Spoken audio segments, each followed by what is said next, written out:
This is Marcel Brown serving you up some technology history for July 6th. July 6th, 1995.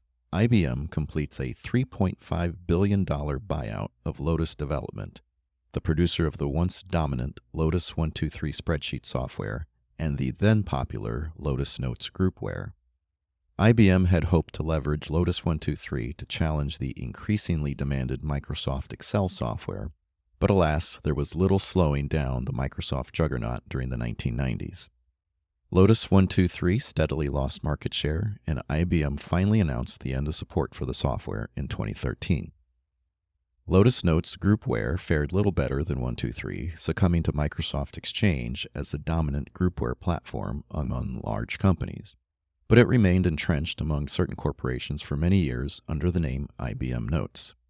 In 2018, IBM sold Notes, along with other software products, to HCL Software for $1.8 billion. HCL still develops and supports Notes to this day with a focus on security and lower cost as a way to compete with Microsoft Exchange. July 6th, 1996. America Online settles 11 class action lawsuits alleging misleading billing practices.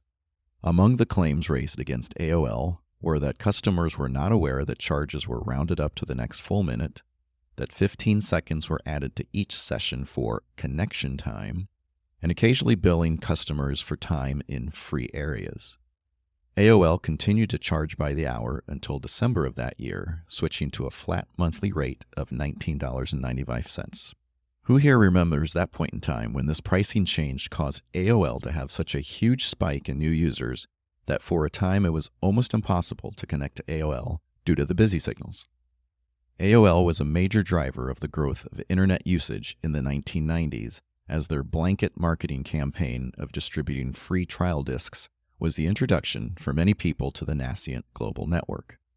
It is reported that at one point in the 1990s, half of all CDs pressed were AOL installers. To illustrate AOL's growth, and by proxy users accessing the internet, from 200,000 subscribers in 1993 when AOL first offered internet access, AOL had grown to 1 million subscribers in 1994, 4 million in 1995, 8 million in 1996, 10 million in 1999, and through continued growth by marketing and acquisitions of other online services such as CompuServe, 23 million subscribers in the year 2000, when they made over $4 billion in subscription fees. In 2001, AOL made the biggest merger in history at the time with Time Warner, and in 2002 reached over 26 million users before the emergence of broadband DSL and cable internet services began the slow decline of the once dominant company. That's your technology history for today. For more, tune in tomorrow and visit my website, thisdayintechhistory.com.